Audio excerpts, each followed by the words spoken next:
Okay.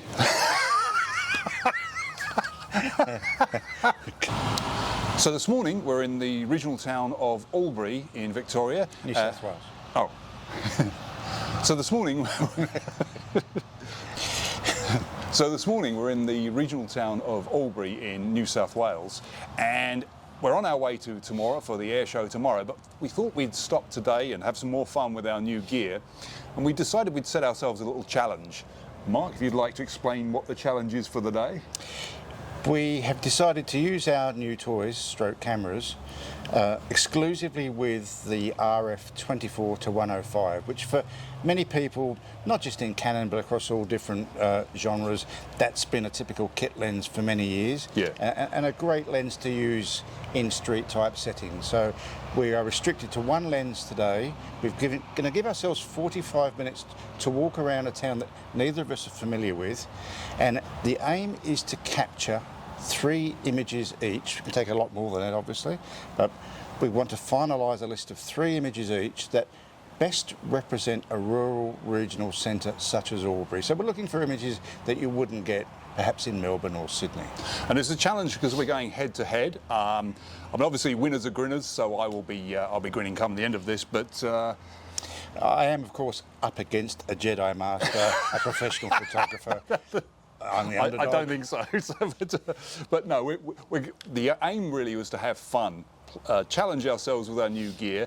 The theme being regional Victoria, or sorry, regional Australia, I should say. Sorry, not regional Victoria, regional Australia. The rules that we set ourselves were that the 3 images can be manipulated in Photoshop afterwards, so if there's a sign... So you need help? Yes, okay. Just setting up the parameters now. Changing the rules. Nice. Yeah. So we can, of course, manipulate them in Photoshop if we need to. If you know how to, yeah. If you know how to. I mean, simply things like turning something into a black and white, if that's what the vision that you had was, or... dropping Big Ben into the main screen. Yeah, dropping Big Ben, nice. Yeah. That was my idea as well. Sky replacement. Yeah. Kangaroo hopping down the street. Must be done. Yeah. So that's what we're looking to do. Now we've decided to give ourselves, we're going to go on our way solo. We're going to just film our thoughts and experiences using our iPhones so that we've got something to show you at the end. But the idea is obviously to have fun. I mean, that's really what it's all about. To win. I've got to win with just the one lens, and we'll just see what we come up with on this beautiful day here in Albury. So we've limited it to 45 minutes. Do you need an hour? Because, you know, you're a master. I walk quicker than you. Okay, good. Bigger legs. Yes, yeah. All right. May the best man, well, I look forward to winning. See you soon. See you soon.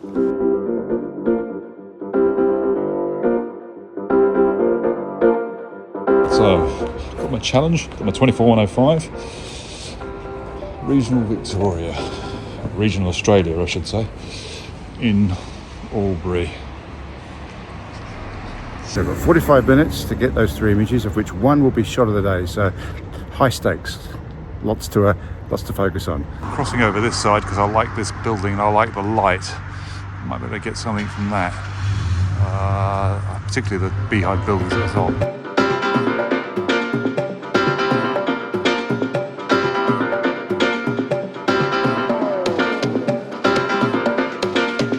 Sure that really says much about regional, but I quite liked it. I liked the little light on it. It's a bit of a throwaway image though. Let's just see what else we can get. Okay, there's an Anzac Day flag there. Quite liking the fact that it's backlit. Let's see if I can get a shot out of that.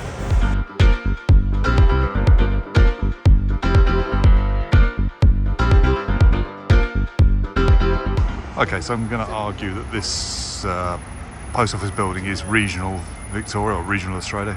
You don't get that many post office buildings looking like this in the city in Melbourne.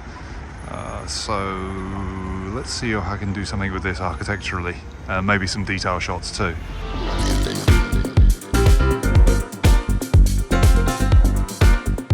Yeah, the more I look at this, obviously the sun is in entirely the wrong position. It's not doing it for me at all. Maybe I'll try a shot of the archways, a repeating pattern there. Does it scream regional Australia? I'm not sure, but I'll get a shot of that anyway, I think.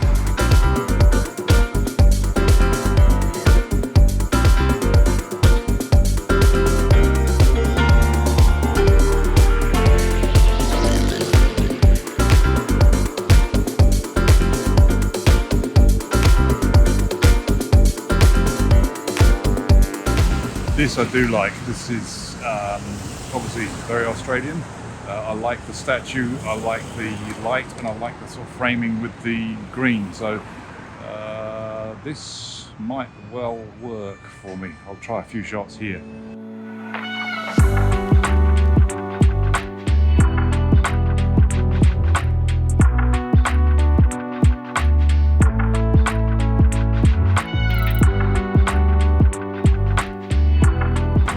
Yeah, I really like this building.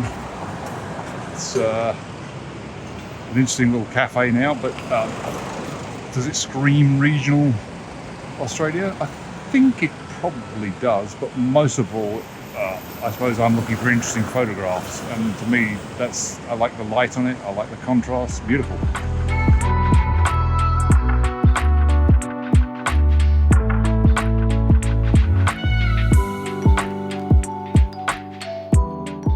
So about 15 minutes into the challenge, definitely got a few worthwhile images already locked away, typical rural, regional, architectural type shots that really you'd see in a lot of country towns through all parts of Australia, Victoria, New South Wales especially. So really pleased with what's achieved so far, and onward now to use the rest of the time to get some more winners, hopefully. Okay, so the courthouse is quite interesting. Let's see, I've got it from this angle. Let's just try it from another side as well.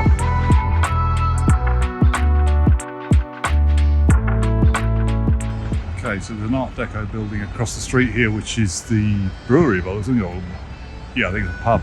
So let's go and have a look at that. Get some interesting details there.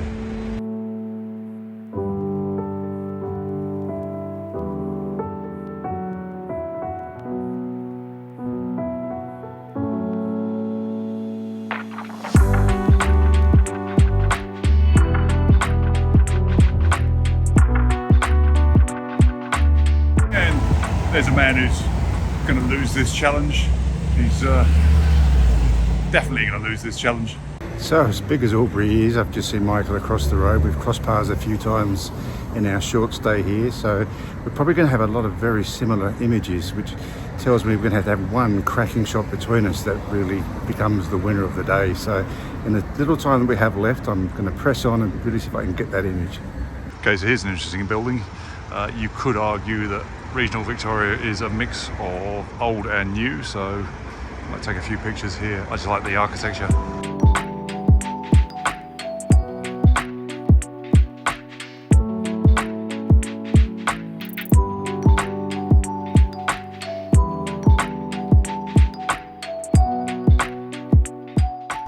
And maybe we can get some details of the Albury Club. I quite like the old architectural details on this building.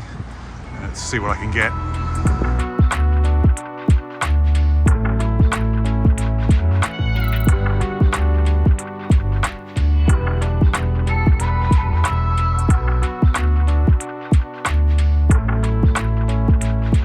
Well, just concluded my walk around. Before I started, I had about 6 things in mind that I thought might represent a rural and regional community. I actually ended up finding 3 of them, but up against a man of such great talent and eye as Michael, I'm not sure whether I've got enough in the can to sort of get shot of the day. Only time will tell, but just about to meet up with him now, and I'm sure we'll sort it out soon. Speak soon.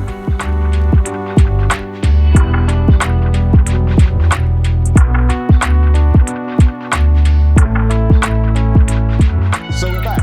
How did you get on? Winners are grinners, as you say. No, seriously, how did you get on? Brilliantly. I had a few shots that I thought I could find in a city, a regional city such as Albury. Yeah. I found half of them. So Okay. things I went specifically looking for, I was lucky enough to find half. Yep. Other things like the old style Chinese restaurant, guys walking around with corks hanging off their hats, etc. Not so lucky. Utes covered in mud. But some of the things I went looking for, I was actually pleasantly surprised and found them. Yeah. Okay. Well, I can say straight away that I really enjoyed this. I loved it. It's nice shooting to a challenge. It's nice having a purpose to go out and shoot. Did I hit the brief? Well, we're going to look at our photos on the screen, but also the final shots that we present to each other, we're going to do printed later on back at home and talk about our reasonings behind that. straight away I can say I don't think I hit the brief. Sounds like you're backpedaling. No. We've got a league table happening. I'm just trying to stay away from relegation, you know. Fair enough. Good. But I did enjoy it. And I think the key takeaway here is that it's a lot of fun. It's very easy to take a photograph. It's very difficult to take an interesting photograph to a brief at times, isn't it? Is this the first time you've used the 24-105 on the new body? Yes, it is. No, sorry, I did a little bit of landscape with it yesterday. And of course, the 24-105, when we made our very first video, which was about the best travel lens, this is the lens that everyone told us we should have been promoting. Well, as we said at the time, really, photography is such a personal thing, isn't it? Yes, of course, it's a great travel lens. I think I mentioned even on the iPhone video as we're walking around, though, I really missed my 17mm for a couple of the architectural shots. But that's the fun of it. That's why we're going to use Photoshop to correct perspective on the images, because I just can't even look at an image with distorted perspective seriously. So I had a lot of fun, though. It was all right, he's grinning because he's winning.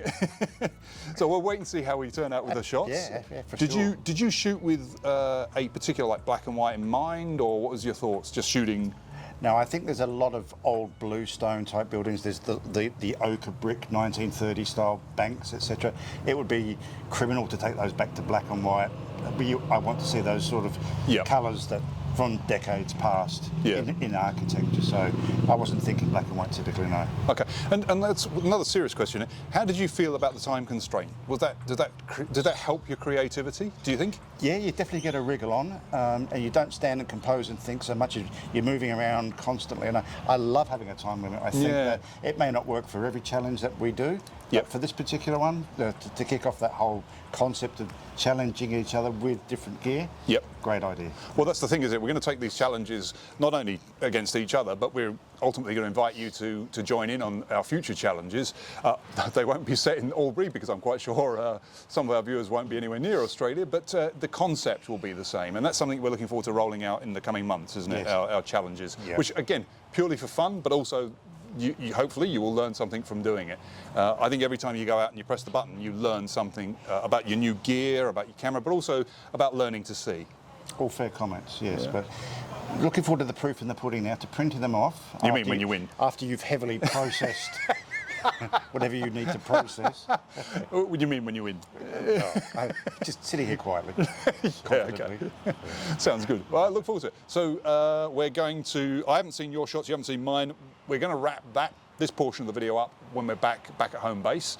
But for now, we're heading on to Temora for tomorrow's air show. Looking forward to that. Yeah, be so great. No challenges there. No, just a fun time shooting aeroplanes. So we made it to Temora in New South Wales, and we're both very much looking forward to today's air show.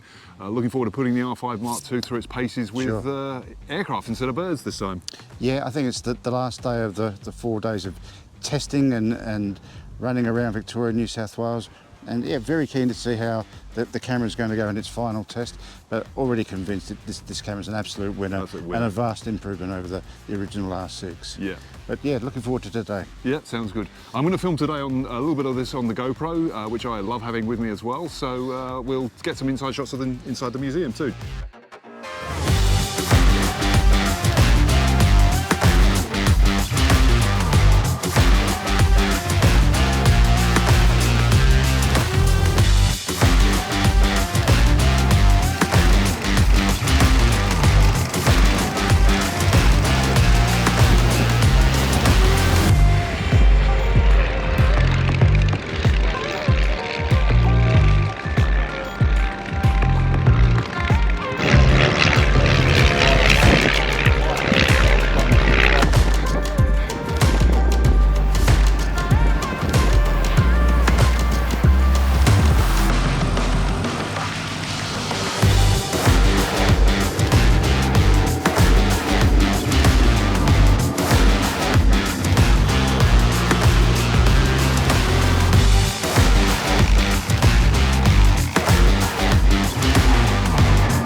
So we're back here in Melbourne to review the challenge that we set ourselves in Albury. Yep. To create 3 images that best typify a rural and regional centre. Yep. I know that you're a little bit perhaps disappointed with not hitting the brief. I mean, your images are great shots. And I didn't hit the brief at all. I mean, I had a thoroughly good time, and I did hit the brief of becoming more familiar with the camera because it's a relatively new tool. Not too dissimilar to the R5, of course, but I did hit that brief. But as far as getting images that represent rural Australia, no, I have to give the day to you in that sense. So let's start by looking at what you came up with. Very kind of you. The first image is of a retail business, A.T. Jones, that sell agricultural and irrigation equipment, which I felt you're going to find more in a rural regional centre. It's not something that you're going to stumble across in your local Westfield shopping centre. Yep. So, and against everything I said to you on the day, I have taken these back to black and white. To black and white, or to muted tones. I felt that just showed the ageing of the building, so that's my first go. The second is the local bandstand. Being the centre of a rural regional community, I'm sure a lot goes on there. They use that during the year. You tend not to find bandstands as part of urban centres in use a great deal anymore, at least for the centre of communities. Obviously used for Christmas carols and things like that. And my third, which I'm most happy with, did go looking for it, is a drinking fountain stroke horse trough, which really does typify to me what a major country centre was all about, a waypoint, a stopover for people and for horses to refresh, etc. So went looking for that, found it, did know that it was there, and dead pleased with that. Took it back to black and white. I certainly missed that. But yeah, I mean, all 3 of them scream regional Australia, don't they? So I think that was job well done there. I don't think this. I mean, with mine, I have the first images of the pub, which I certainly enjoyed photographing. This is actually 4 images stitched together, so I could get rid of the perspective distortion. But is it really regional Australia, particularly when you consider there's the McDonald's in Clifton Hill, which is the same Art Deco feel? So I think I like the photo, I do, and I like the building, but I'm not sure it's regional. My second one is the T&G building. This is a bit more regional, but again, the statues and everything, I've seen other buildings like this since around Melbourne, or I think that I just saw a nice photo and I thought that's what I want to take. As you can see from the video, I've taken this from colour to black and white. I just like that feel for it. Regional Australia though, maybe, not sure. The last one I think is probably more regional Australia, and that's the courthouse. And I noticed we both shot the same subjects there. I quite like it, but I don't think it screams regional as much as yours do. And then, of course, I went on and shot the very modern, certainly not in the slightest bit traditional library building, which, again, I like the photos. I think I've really enjoyed creating the photos, but I can admit, of course, they're in no way are they regional Australia as such. No, but you have a very strong leaning towards architectural imagery, so that new camera is obviously going to get a hell of a workout in terms of architecture. And we can see, again, another justification why you like your 17mm so much. Having to stitch a 4-image shot together to get what you would normally get in one. So you'll have a lot of fun putting that lens on. I will. Coming back to our challenge though, I think we have to give the day to you, and I will be wearing the My Mother Still Loves Me badge. So she loves you a lot. So I think that's that. But I think that wraps up our section on the Albury challenge. A lot of fun, and just really great getting more familiar with the gear. So we finished our 4-day journey through Victoria, New South Wales at Temora at the Aviation Museum. There was a showcase on. Great way to test the 2 new cameras in terms of something moving in the sky. How did you go? Well, it was different from the birds, wasn't it? When shooting the birds, of course, I'd cranked my shutter speed up to 3200th of a second to capture those fast-moving little birds. While shooting the aircraft, though, I was trying to maintain prop blur. I found that in order to give that illusion of prop blur, you need a shutter speed of anywhere between 1/125th up to a 400th or 500th of a second. I found I was shooting at a 3/20th of a second, and I was getting prop blur, but due to my poor technique, I was also getting quite a lot of out of focus shots of the aircraft. I did get, of every aircraft that flew, a pin sharp image, which is what I was after. certainly that was a question of technique rather than poor technique on my behalf rather than the fault of the camera. I did find the R5 Mark II was excellent at tracking. It was just an absolute beast in that score. I have no complaints there. I got some nice shots of all of the aircraft flying and I am happy with the results. I just think I need to work on my slower technique when using a long lens. At the time I was using the 100 to 500 again with a 1.4 times extender. So those are my experiences. I believe you had similar. I think Meatloaf said you took the words right out of my mouth. So yeah, well there you go. Just rinse and repeat. But yeah, I was using the 800mm lens with a 2 times extender, which I'd learnt earlier on in the trip. Perhaps not the best combination. Yep. The camera, to be fair, did a very, very good job of tracking and keeping it in focus. I found out afterwards when I went to the Google machine that I limited myself to shooting at 400. I was chasing prop blur as well. Yeah. The Google machine does say do not drop below 500 for the combination of 800 and 2 times. Yeah. So like you, I occasionally happenstanced upon a pin sharp image, but most of mine were just a little bit soft, which is disappointing. Normally at air shows in the past, we've come away with some very crisp images. So we now know what we need to do. It's a technique issue. But in the past, we weren't shooting at such long focal lengths. And just to be clear, we're both very well aware that you don't shoot with a long lens at a very low shutter speed normally. I've shot plenty of wildlife and I know that I match my shutter speed to the focal length of my lens. But in this particular instance, we were chasing that prop blur. Which, it was experimental, wasn't it? Yeah, it was experimental. So we were forced to do this. So, yeah, just to see what the maximum limits of the cameras were going to be. So we took one for the team on this. Yeah, but ultimately, your thoughts on the R6 versus the R6 Mark II, is it an upgrade for you? Definitely. No regrets whatsoever.